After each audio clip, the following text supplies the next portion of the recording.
I think sometimes what we have to do is be courageous with our own judgments about ourselves and who that means we are if we shake our own internal identities. And they are often reflected on the outside, but still, the curiosity starts internally. It's an inside-out process. Welcome to the World Beyond Resilience podcast. I'm Carolyn Gibson. And I'm Angela Philp. And today we are talking about something that we're both super passionate about, which is the shift from assumption to curiosity. And we have already been talking about several of these shifts, but we were just discussing earlier that they're more like stepping stones. Angela, do you want to go further on that? Yeah, I think the stepping stone is something that gives us more access because we're mostly living in this world of resilience and how to be better at hyper committing and hyper performing and being more endurant and producing even more. And in that resilient world, especially with women who are already hyper resilient, it comes at great cost. So we want to give some stepping stones to shift into that beyond resilience world where you can have higher performance, higher value creation, better impact, more influence, and more energy. And the shifts are something that will happen internally, and the stepping stones are the ways to get to those shifts. So that's one that we're going to be talking about today. So before we talked about problem solving to creating, we've talked about vision, we've talked about resignation to acceptance. Yeah. And now this one, assumption to curiosity. Angela, do you want to kick us off? Tell us more about what you think this shift is all about. Yeah, I think what's important to talk about here is I've often said certitude to curiosity, and mostly because I like the rhyming of the two C's. But we spend a lot of our lives holding very many certitudes and assumptions, which are the more usual term for them. And if we imagine our thinking is a bit like a wall of bricks, like we've grown up, we've learned lots of things about the world, we hold particular worldviews, we have these ideas about ourselves and others, and it's a very fixed wall of bricks almost that we have in our brain. And then everything else that we see sort of filters through what we already know. It's like our habitual thinking of the way the world is, the way we are, the way others are, and the reasons why things are the way they are. And resignation, which we've already spoken about, is a particular type of assumption. Oh, it'll always be this way. This is, like it's never going to change. It's a habitual way of thinking that's pretty sluggish. And I find these certitudes, these assumptions through which we see life. And I mean, it's normal that we create them. It's part of being human, but they keep us in that resilience mode. If I can give an example of a personal way of looking at the world, a personal assumption, for example, might be, we were speaking before, Carolyn, I'm just not good at languages. And what did you say? That's such a typical one. Yeah. And I was like, well, what are you speaking now? Yeah. You're not speaking any language? No, it's one of my bugbears. For those who might not realize, I've written a book about how to learn languages and teach languages to children. It's because we're actually hardwired to learn language. And people are told from a very early age, through perhaps inadequate teaching or whatever, that they get this impression they're not good at it. And all of a sudden that wall goes up. I love the way you talk about this brick walls. There's a brick there in front of your eyes. That means you can't see now the fact that actually you have this capability within you that's inherent and innate. And we learn all of these things about ourselves when we're younger. And I have a story too. So we can just sort of like show you how to move from this wall of assumptions that you have in this wall of bricks. We'll talk about the characteristics a little bit of that wall of bricks, because we have some other metaphors. We might have a few mixed metaphors, but it has a certain feeling to it, this wall of bricks as well, which is what you said, Carolyn, very fixed. And then we're going to give you some ways to shift into a different frame. I can give you the stepping stones to shift into that curiosity, which is actually what will build your energy and lead you into a different way of being, the beyond resilient world. Just to go back to some personal assumptions. So we'll look at personal, we'll look at professional, we'll look at then more global, and the impact that has and how that, I guess, cuts off innovation and cuts off possibility. But one of the ones that I learned when I was younger, more from watching And what I was hearing was my brother was very sporty and I was not. So I was the intellectual. And that was the assumption in the family. And that became something that I lived by until when I was in my early 20s, I went, oh, I want to be an adventure racer. And everyone turned around and went, you? That's not who you are. So their assumptions about me that I had internalized and agreed with unconsciously for so long. I had believed that I was not sporty while all the while doing competition gymnastics. It's just really important to be able to see where we might be held back by our own personal assumptions that are things that we've learned that actually aren't true. We just haven't questioned them. I think you have a couple of others to give as well, Carolyn. Well, I was thinking we've given some examples at the personal level, and there's a great book, obviously, called Mindset, which people may have read, by Carol Dweck, which talks about this mindset of whether are you somebody who is good at things, or are you somebody that can be good at things and can be doing those things? It's that subtle shift between is and able to. The fixed and growth mindset. Like I have decided that I am, and that's the fixed mindset. From the fixed mindset, from that assumption, there's no way out. There's no option. You're closed. And then what that leads back to then is a sense of either resignation, which we've already spoken about, or fighting against the resignation, which leads to struggle. Sort of like a listlessness. No, that's why I said it feels like a slug, like there's like a dullness to it. You sort of give up, which isn't acceptance. Or you can move into struggling and trying to prove something. And that's not growth mindset either. That's just, I've got to prove myself and everyone wrong. But it also misses out on all of the flourishing. Yeah, go ahead. Yeah, and the trick here, and what we're trying to point out, is that curiosity is a way out of that sluggishness. So, it's all right to tell people you have to have a growth mindset. But what if you do it, right? Exactly. But what is it that can help you move into that, shift into that? And that's definitely curiosity. And then the idea that you go from this brick wall in front of you to potential possibilities by trying to look beyond that. Look, what is the range of possibilities here? It's not just this one thing. So we're going to, as we normally do in our conversations, duck in and out of things. So you get to follow us on the river's journey that flows in and under rocks in all sorts of different ways. And curiosity is such a simple thing for us to develop. I just want to pick up on what you said, Carolyn, about the lightness of curiosity and that being an essential part of who we are right from birth. So it's not actually something that you have to necessarily acquire. It's something that you already have and that you have to tap into again, just simply. All babies are curious, innately curious. They want to know about what's happening around them in some way. Like they want to find out what fingers are and then they want to try and eat things, that whatever it is. And then as they grow into children, 2 and 3 year olds, innately curious about the same bug that they have seen over and over and over again, and all of the whys. And we'll come back to those. So it's a remarkably simple and natural element to come back to, is your own curiosity. There's nothing big and difficult about this. It's simply a practice. Yeah. It's a practice. And even for me, I'm a super curious person. From time to time, you forget that that's actually something that you can bring into a room. If we talk about organizationally, if we jump into that, one of the things that really held me back in my career early on is that I would go into a room thinking I had to have all the answers. Right. Yeah. Because that's assumption, right? Yeah. And that I couldn't say I don't know, or as a result of that, I would come in and be thinking all the time, what am I going to say about this? What I'm going to say about, rather than really listening to a conversation, really understanding what people are saying around and being curious about what people are saying. What it did is it brought me out of myself and out of that resignation. I've got to be so good at this, and I'm going to be judged by this, to what is it that I need to learn in this room? It's a totally different mindset that makes you feel so much more relaxed when you're there, because you're not then judging yourself the whole time. You're actually looking and listening to the conversation. You've touched on 3 key points, even more.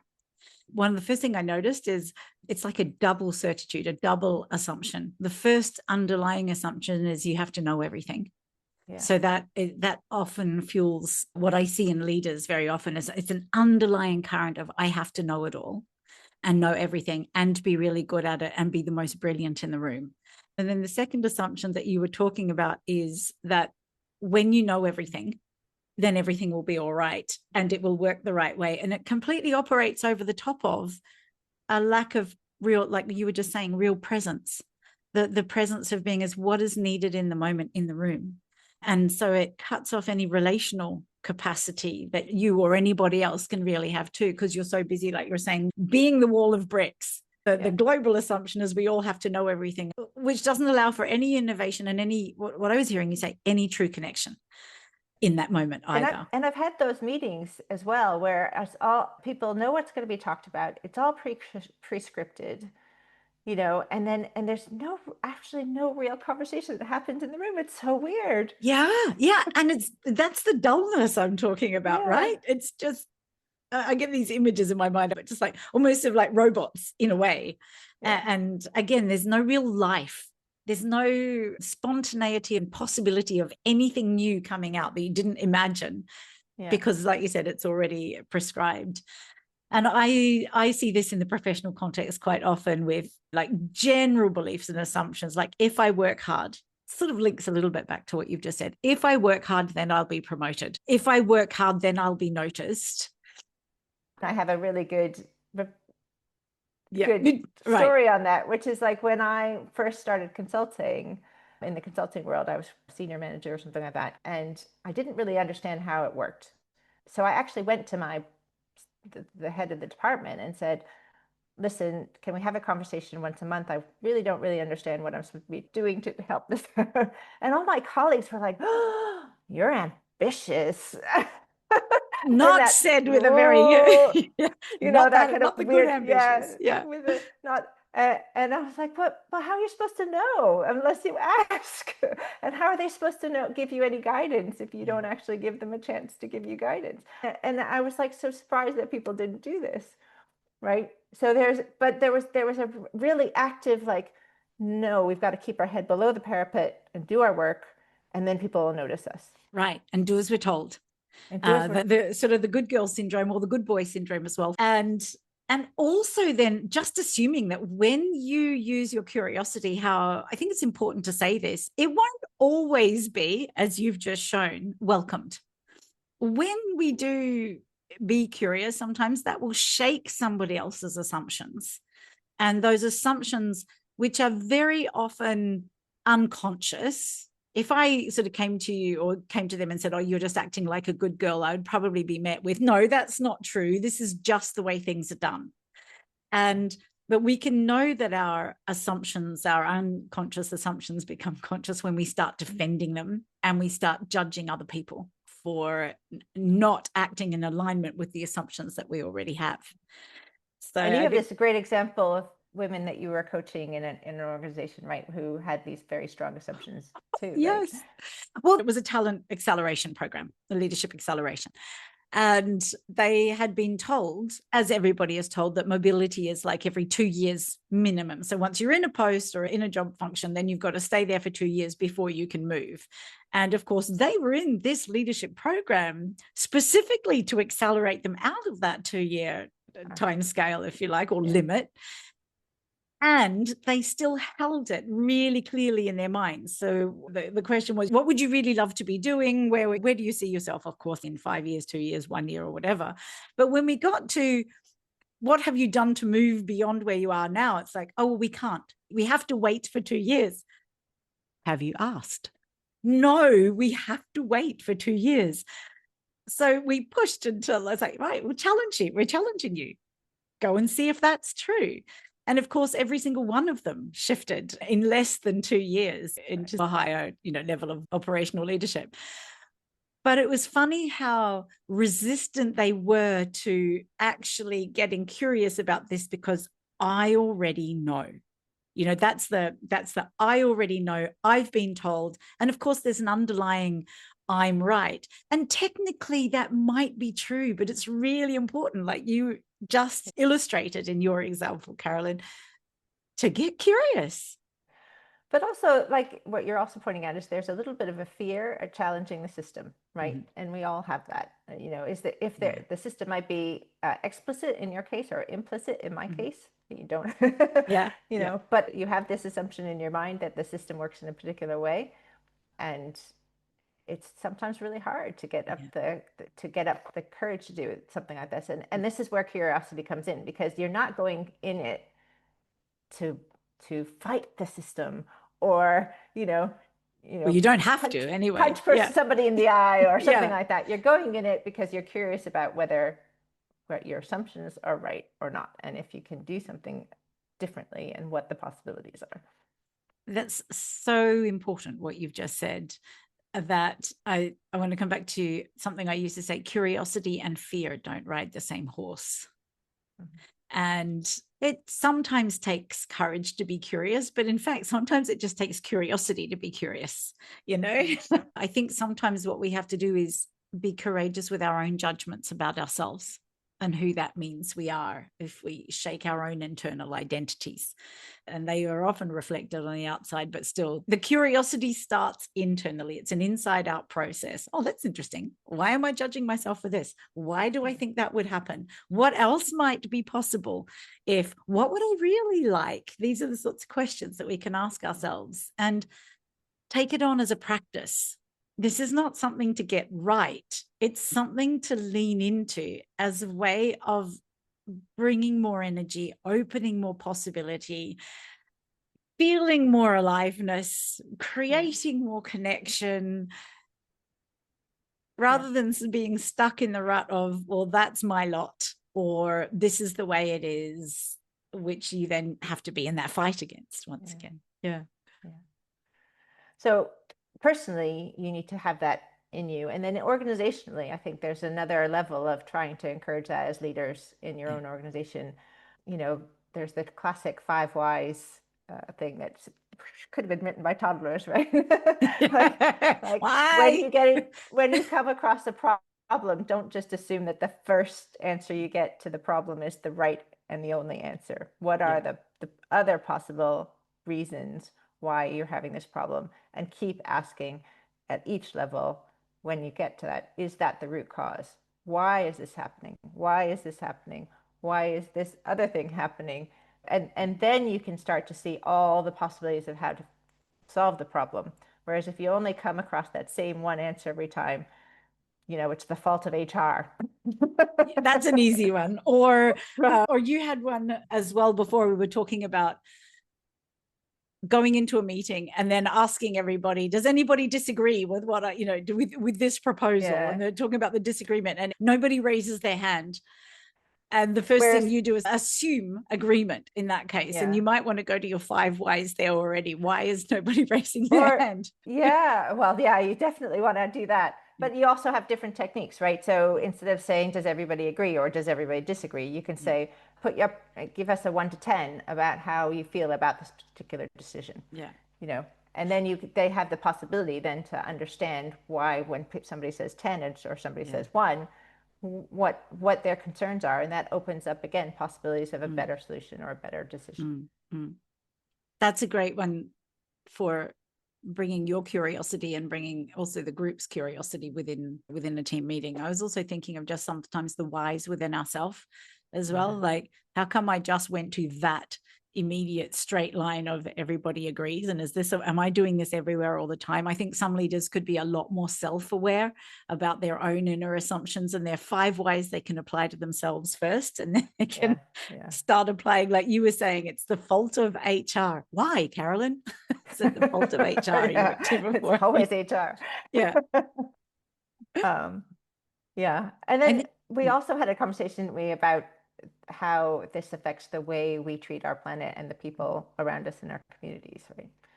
We already have had a conversation with Katie Rulin about people in poverty and all the assumptions we have about people in poverty, and how without curiosity, you don't understand what they're really going through and the great capacities that people living in poverty have had to develop as a result of their situation, and what they really need to thrive and to flourish if we were to design systems better, right? And Katie's conversation was very much about empathy.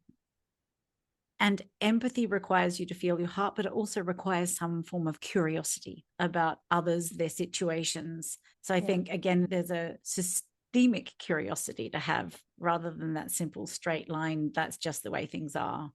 Yeah. No. Poverty happens because because a whole group of people just haven't pulled themselves up by their bootstraps, is it? Without going into your 5 whys. Or, the other classic one that we hear all the time, the trope around immigrants are rapists and murderers, right? And how many of us are descendants from immigrants ourselves, right? Or are immigrants ourselves? That's me. You, Angela. We're both immigrants, right? Both descendant of immigrants and an immigrant myself. Exactly. Yeah. And I think the reason we're getting to this as well is because the parallel with how, like you were just saying, Caroline, how we treat people in the world and how we treat our world. And you and I are both optimists. I see beauty and possibility, and you see beauty and possibility and wonder everywhere. And as I walk out, I'm incredibly privileged, and so are you. We live in places where we are safe. And yes, we have worked for this. And it's not just our own work alone that's had us be here. It's also how we've been born and the privilege. And that is something to be thankful for, not judgmental of in ourselves or judgmental of in anybody else that they haven't had it. But I think it's important in our resilience conversations that what we're looking at is the parallels between how we treat ourselves in terms of resilience and this constant over committing and over achieving and over extracting from ourselves at all cost, and the way that shows up in the way we treat the earth, the environment, the world, and other people on a global scale. Other people.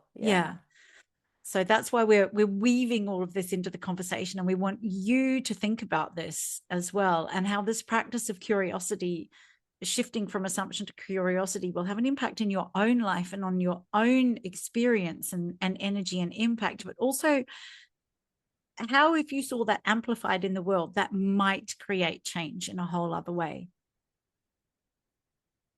Yeah. And the other thing to be aware of, obviously, is from a kind of a negative standpoint, I say, is people in power use our assumptions against us. They create the world and the assumptions around us. So if we're not curious, we don't have the ability to understand what levers we have to create the world that we want. Yeah, exactly. I want to bring this round to something that we were saying at the very beginning. There's a lot of talk, at least in the coaching world and the psychology world, and it's all true, about how our brains are fear-based, how we have evolved from the savannah, is that we had to know what was going to go wrong so that we could survive.